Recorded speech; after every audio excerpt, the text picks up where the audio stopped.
நமச்சிவாய வாழ்க. அனைவருக்கும் வணக்கம். இப்போ நம்ம மீனராசியை பற்றி, மீனராசிக்கு எந்த மாதிரி பலன்களை தரும் அப்படிங்கிறத நம்ம எடுத்து சொல்கிறோம். இருக்கிற 11 ராசிகள்லேயே மிகவும் தங்கத்தை அள்ள போகக்கூடிய ராசி மீனராசி தான் அப்படின்னு நான் சொல்ல வரேன்.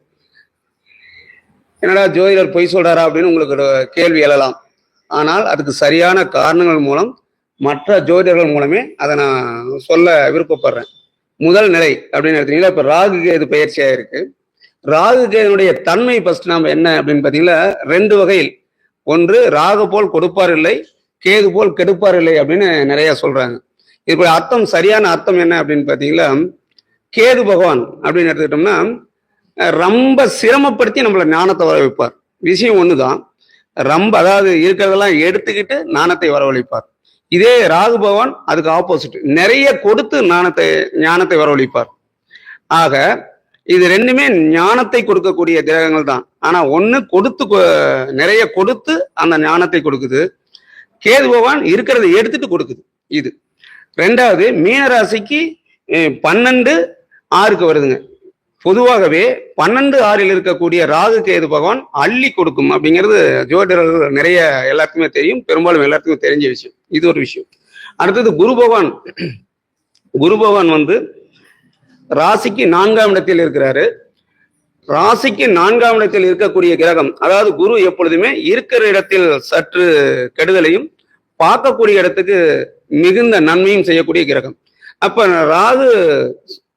குரு 4ல இருக்கிறதுனால எந்தெந்த மாதிரி பலன்களை எப்படி செய்வார் அப்படின்னு எடுத்துக்கிட்டீங்களா, இப்ப தாயாருடைய உடல் ஆரோக்கியத்தை கொஞ்சம் கவனம் எடுத்துக்கணும்.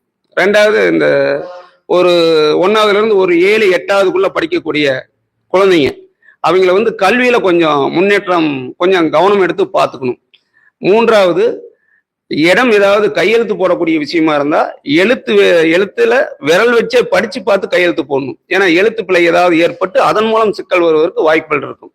குருடைய அதாவது மீனராசியிலிருந்து 4ஆம் இடத்தில் குரு இருக்கிறதுனால, இதே அடுத்தது குருடைய பார்வை மீனராசிக்கு 8ஆம் இடத்தில் செலுத்துது. 8ஆம் இடம் என்பது எந்தெந்த பிரச்சனையை, 8ஆம் இடம் அப்படின்னாவே பெரிய கெடுதலை செய்யும் அப்படின்னு நிறைய பேர் எல்லாம் சொல்லிட்டு இருப்பாங்க.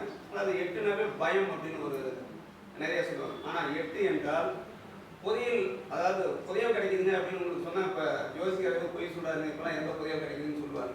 இப்பதான் நிறைய லாட்டர்ஷிப் கோடிக்கணக்கில் வருது. இப்ப நிறைய ஏதோ பணம் அவாலா பண்ணாங்க, ஏதோ சொல்றாங்க. அந்த மாதிரி கூட ஏதோ வருவதற்குண்டான வாய்ப்புகள் நிறைய இருக்கும் அப்படின்னு என்னுடைய கருத்து. அது மட்டும் இல்லாம 8ஆம் இடம் குருவுடைய பார்வையா இருக்கு. அது இருக்கக்கூடிய இடம் சுக்கிரனுடைய இடத்துல. அப்போ தங்கம், வெள்ளி இதெல்லாம், அதாவது பணம் சேர்த்து வைக்கிறதுக்கு பெட்டி வாங்குறது இல்லை, தங்கம் எடுத்து வைக்கிறதுக்கு பெட்டி வாங்குறதே மிகவும் சிறப்பு அப்படின்னு என்னுடைய கருத்து. இது உண்மையாவே நடக்கும். ஆனா நான் சொல்லக்கூடிய சில விஷயங்களை செய்யும் பொழுது அது கண்டிப்பா நடக்கும். நம்பிக்கை தான் முக்கியம் ஃபர்ஸ்ட். அதுக்கு அடுத்தபடியா 10ஆம் இடத்தை குரு பார்க்குறாரு. 10ஆம் இடத்தை பார்க்கும்போது புதிய நண்பர்கள் மூலம் ஏதாவது ஒரு முயற்சி கிடைக்கிறதுக்கான வாய்ப்பு, அதாவது அறிமுகம் இல்லாத ஒரு நண்பர் கூட்டு தொழிலுக்கு ஜாயிண்ட் ஆகிறதுக்கான வாய்ப்புகள் கண்டிப்பா இருக்கும். அப்ப அந்த ஃபர்ஸ்ட் எப்போதுமே நான் அடிக்கடி சொல்லக்கூடிய ஒரு வார்த்தை என்னன்னா, அதாவது சமயம் வரும்பொழுது அதை பயன்படுத்திக் கொள்ள வேண்டும். அதாவது சந்தர்ப்பம் கிடைக்கும் போது அந்த வாய்ப்பை பயன்படுத்திக் கொள்ள வேண்டும். அதிகமா யோசனை பண்ணியே கெட்டு போறது நிறைய இருக்கு. அதனால யோசிக்காம வர்ற வாய்ப்பை ஃபர்ஸ்ட் பயன்படுத்தி, அப்போ கூட்டு தொழிலுக்கு புதிய நண்பர்கள் யாராவது வந்தாக்க அதை நாம் சரியா பயன்படுத்திக்கணும். அப்புறம் குடும்பம் சார்ந்த விஷயங்கள், அதாவது இதுவரைக்கும் கௌரவத்தை இழந்து வாழ்ந்தவர்கள் புதிய முயற்சி மூலம் கௌரவத்தை, அதாவது இழந்த கௌரவத்தை மீட்பதுன்னு பேர். இதுவரைக்கும் நம்மளை ஊருக்குள்ள ஒரு பயம் மதிக்கல அப்படின்னா கூட இன்னைக்கு கூப்பிட்டு வச்சு நம்மளை மதிக்கிறதுக்கான வாய்ப்புகள் நிறைய இருக்கும். என்ன காரணம் கேட்டீங்கன்னா, குருவுடைய 10ஆம் பார்வை தனுசுல விழுவதுனால. அடுத்தது சுபவிரய செலவு. சுபவிரய செலவு அப்படின்னு பார்த்தீங்கன்னா 12ஆம் பாவம், அதாவது 6 கடந்து கடல் கடந்து வேறு மொழி வேறு ஜாதி வெளிநாட்டு பணத்தை எண்ணக்கூடிய ஒரு வாய்ப்பு. இதெல்லாம் யாரு? ராகு ஏற்கனவே அங்க இருக்கிறாரு. எங்க மீனத்துக்கு 12ல இருக்கிறாரு. குருவுடைய பார்வையும் அங்க விழுது. அப்ப என்னன்னு பார்த்தீங்கன்னா, ராகு அப்படின்னா ஏற்கனவே நான் சொன்னேன், நிறைய கொடுத்து ஞானத்தை வரவைக்கக்கூடியவர். அதாவது நிறைய கொடுத்து ஞானத்தை வரவைக்கக்கூடியவர். 6 கடந்து கடல் கடந்து வரக்கூடிய செல்வம் அப்படின்னா வெளிநாட்டு நண்பர்கள் மூலம் வரக்கூடிய பணம், அல்லது வெளிநாட்டுக்கு போய் சம்பாதிக்கக்கூடிய பணம், அல்லது வெளிநாட்டிலிருந்து வேறு ஜாதி வேறு மொழி பேசுகிறவர்கிட்ட இருக்கக்கூடிய பணம், இதெல்லாம் வந்து நமக்கு வந்து சேரும். இதெல்லாம் வந்து நிதர்சனமான உண்மை. இதற்கு என்னென்ன பண்ணணும்னு ஃபஸ்ட்டு இப்போ எல்லாருமே வந்து தெய்வ பரிகாரங்கள் நிறையா சொன்னாங்க. குருவுடைய அனுகிரகம் கிடைக்கணும் அப்படின்னா ஃபஸ்ட்டு குருவுடைய வடிவம் யானை அப்படின்னு எல்லாருக்குமே தெரியும். வனவிலங்குல யானை அப்படின்னு. அப்போது தட்சிணாமூர்த்தியை வழிபடுவது மட்டும் அல்லாமல் கோயில் யானைக்கிட்ட ஆசீர்வாதம் வாங்கணும். ஆசீர்வாதம்னா ஒரு 10 ரூபாய் கொடுத்து தலைமையில கை வச்சா சரி அப்படிங்கிறது கிடையாது. எல்லாரும் என்ன நினைக்கிறாங்க, ஆசீர்வாதம் ஒரு 10 ரூபா கொடுத்தா யானை வந்து ஆசீர்வாதம் பண்ணிடுவோம் அப்படிங்கிறது கிடையாது.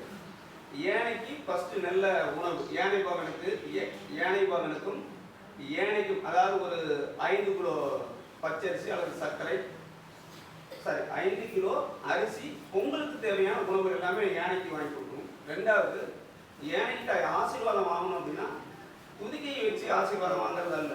யானை துதிக்கையால் தண்ணியை உறிஞ்சி தீர்த்தம் போல் நம்ம இடத்தில் தெரிப்பது. கவனமாக கேட்டுங்க. அதாவது யானைக்கு ஆசீர்வாதம் வாங்கினா சரி ஒரு 10 ரூபா கொடுத்தா வச்சிருதா அப்படிங்கிறது அல்ல. யானைக்கும் அன்றைய உணவு நாம் கொடுக்கணும், யானை பாகனுக்கும் உணவு கொடுக்கணும். உணவு உடை அப்படின்னு எடுத்துக்கலாம். உணவு உடை, அவருக்கு தேவையான உணவு சொல்ல போனால் குடை. யானைக்கு யானை பாகனுக்கு குடை, யானை பாகனுக்கு காலணி. அதே சமயத்தில் யானை வந்து தண்ணீரை உறிஞ்சி நம்ம மேலே தீர்த்தமாக தெளிக்கிறது. தீர்த்தம் தெரிச்சு அப்படின்னா மாட்டி போய் குளிக்கக்கூடாது, அப்படியே நம்ம வந்துடலாம். இந்த விஷயத்தை செய்யும் பொழுது கண்டிப்பாக இந்த நல்ல பலன்கள் கண்டிப்பாக கிடைக்கும் என்பது உறுதி. நான் நிறைவு செய்ய